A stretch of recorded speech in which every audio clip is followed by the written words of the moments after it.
Sa pagpapatuloy, sa pagpapatuloy or sa pagpapatuloy ng ating mais vlog, the series. Dadako naman na tayo kasama si Sadako sa kabilang dako. Dadako na tayo sa pagpupunla ng mga binhi or in Pangasinan term, pagpopopor. Simulan na natin ang kwento.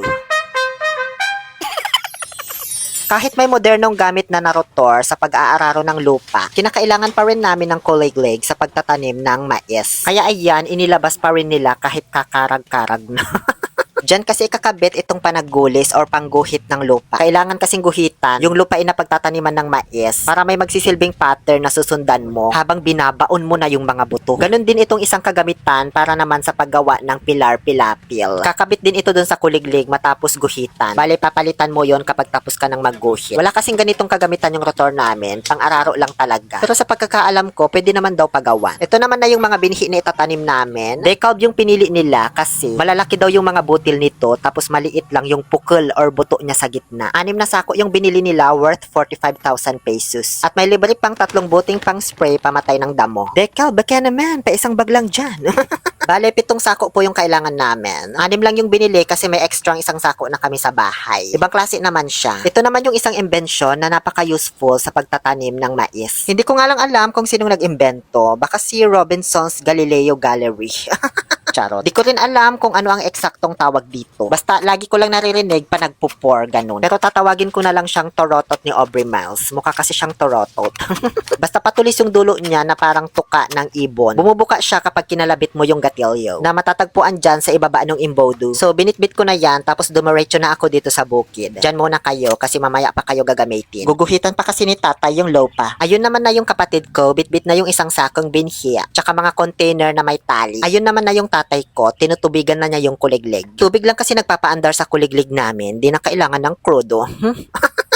Charot. May krudo na yan syempre, hindi lang pinakita. Pag mga ganyang makina kasi, kailangan din lagyan ng tubig para hindi mag-overheat. Pinaandar na ni tatay gamit ang makinita. Nakakatakot yan, B. Huwag mong susubukan pag hindi ka pa marunong. Yung kapatid ko nagka-phobia na sa pagpapaandar niyan. Tumama kasi yung makinita sa labi at ngipin niya, basag. Kaya mas ginusto na lang niyang mag-drive ng rotor kesa yung kuliglig.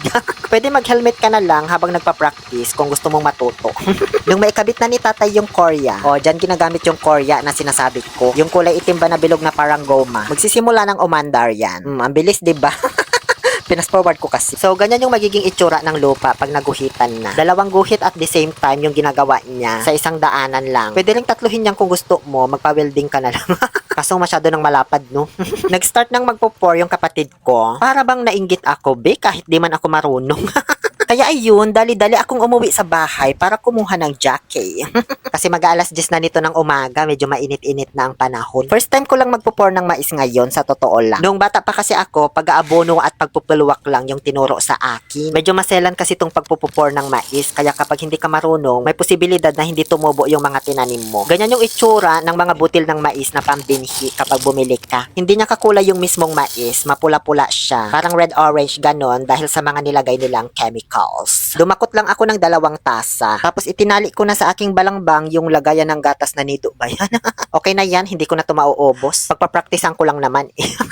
Dito na ako magsisimula sa may 3 linya kasi nasa 2nd linya na yung kapatid ko. Abante daw ako konti para may daanan. Sinimulan ko na agad kahit wala pang nagtuturo sa akin. Pero yung tatay ko, pansinin nyo, dali-dali niyang hininto yung pagkukuliglig niya.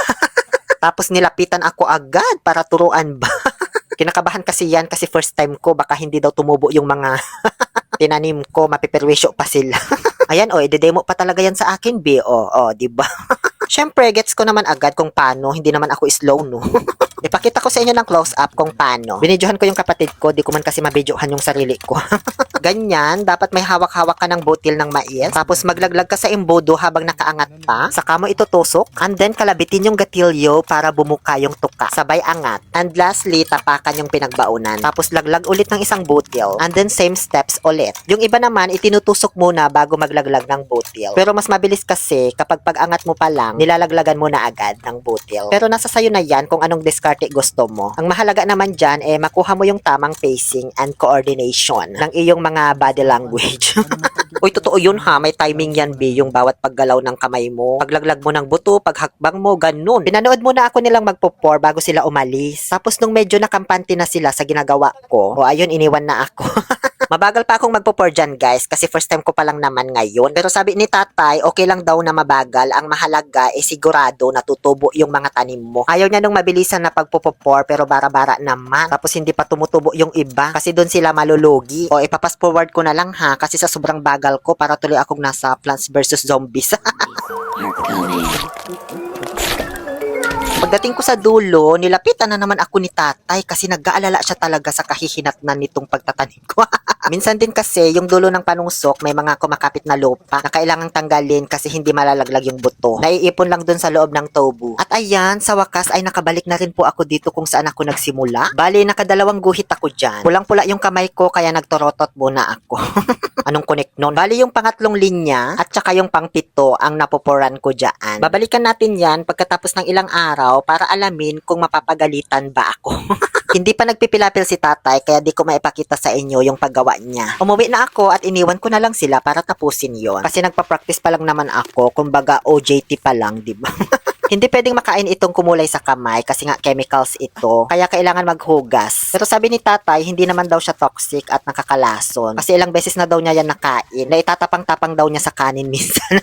Panibagong araw, dapit hapon. Papunta naman kami ngayon dito sa may lupain sa Bulalo. Kasi ito na yung sunod nilang tinataniman ng mais. Malayo-layo na to sa bahay namin. Kailangan mo nang magmotor talaga. Pwede rin lakarin kung matyaga ka. Pagdating namin, ayan, patapos na sila. Sobrang lawak ng lupain na ito, B. Pero kalahati lang yung amin dyan, ha? Magchichill-chill lang sana ako dito kasi ang sarap na nung simoy ng hangin. Tapos malamig na rin. Kaso, dahil nga sa umiral na naman yung pagiging inggitera ko, ayan, patakbo-takbo na naman ako para kumuha ng mga kagamitan pang popor dito sa may tricycle. Magpupunla ulit ako para ma-practice at matutuhan ko na siya ng tuluyan, 'di ba? Kasi sabi nga nila, 'di ba, practice makes perfect. Kung noong nakaraan lumang lagayan ng gatas, yung pinaglagyan ko ng mga binhi. Ngayon naman ay lumang lagayan ng pintura. Dito na nila ako pinagsimula sa may pinakagilid para hindi na daw sila malito. Mabagal pa rin naman ako as usual, pero unti-unti ko na pong nakukuha yung tamang pacing. May time na bumibilis ako kaso nawawala-wala pa ako sa align. Minsan kasi nalalaglag ko yung butil. Minsan naman paghugot ko nung turotot ni Aubrey Miles, sumasama yung butil palabas kaya binabaon ko ulit. At syempre, natatagalan din ako kasi siniset up ko pa yung camera bago ako magsimula. Pero man tong pagbablog na to, oo. Ayan pala yung ginawa nilang pilapil, yung guhit dyan na naka-crosswise. Yan po yung dinaanan ng kuliglig na may plato. Ang purpose niyan ay para may tanda ka at alam mo yung hinintuan mo kapag mag-aabono or magpapatubig, gano'n. Hindi mo naman kasi pwedeng diretsuhin yan hanggang sa pinakadulo kasi sobrang haba yung babalikan mo. Ay, andyan pala kayo. Ito naman yung pangalawang linya na kailangan kong tapusin kasi nasimulan ko na. Tapos na silang lahat dyan, pauwi na sila. Ako na lang yung hindi pa, kaya binilisan ko na lang. Bahala na kung tutubo ito o hindi. Charot. Oy, takip silim na kasi B.O. Madilim na ang kapaligiran. Natapos ko rin naman siya kahit iniwan na nila ako. Wala pa namang street lights dito sa daan. Paglipas ng panahon, naghatid lang naman ako ng merienda dito sa isa pa ulit na lupain na tinataniman nila. Bali yung kapatid ko, tatay ko at tito ko naman yung nagpupunla dito. Ito pala yung tubo na pinagkukuhanan nila ng tubig para sa patubig. 3 tubo yan binabinaon sa ilalim ng lupa para malakas yung buga. May nakita akong parang bahay ng langgam kaya ayan, binugak ko sila. Tapos biglang nagsilabasan yung mga soldier ants. Masakit kagat niyan, B. Sabi nila dyan daw pinapakagat yung mga sundalo for 5 minutes para maging mas matapang sila. Ewan ko lang kung totoo, ha. Ako nga 10 seconds lang di ko nakakayanin. May naaninag akong isang bakanting torotot ni Aubrey Miles. Hindi naman nila ginagamit ito. Nangyaalam na naman ako para makapagpupor. Bakit ba? Gusto ko masana yung sarili ko eh. Ikaw nga pakialamera sa buhay ng iba.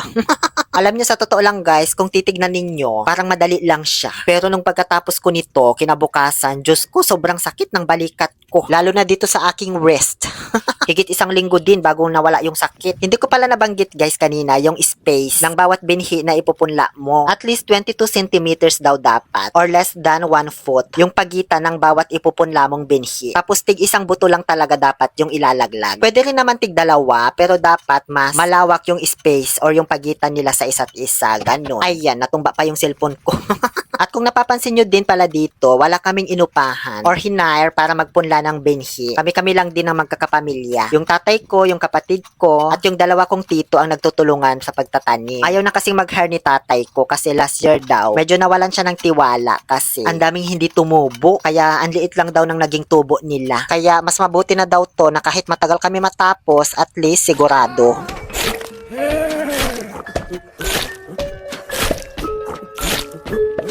Ako yung zombie, bakit? Ang pula na naman ng kamay ko o kasimpula ng langit. Pagdaan ng ilang mga araw, nabalitaan ko na tumubo na raw pala yung mga unang itinanim namin. Ayan silang lahat. So kung natatandaan nyo, yung pangatlong linya ang akin, diba? Well, tumubo naman siya. Ayan o, diba? Tsaka yung pangpito, ayan din, tumubo din lahat. Medyo mas dek lang daw, sabi ni tatay ko, yung pagkakatanim ko. Ibig sabihin, medyo dikit-dikit daw sila, sabi niya. Pero okay lang yan, at least tumubo, diba? Ngayon naman ay inaabonuhan na ni tatay. At least 10 days pagkatubo, pwede na raw abonuhan. Pagkatapos mag-abono, papatubigan naman na yan para tuluyan ng ma-absorb ng mais yung mga nutrients. But this will be a story for another what if. Maraming salamat po sa panunood. Muli, ito po ang inyong Happy Pill Oliver Castro na nagsasabing, no to toxicity, let's make people happy and well-informed about pagtatanim ng mais. See you on part 3.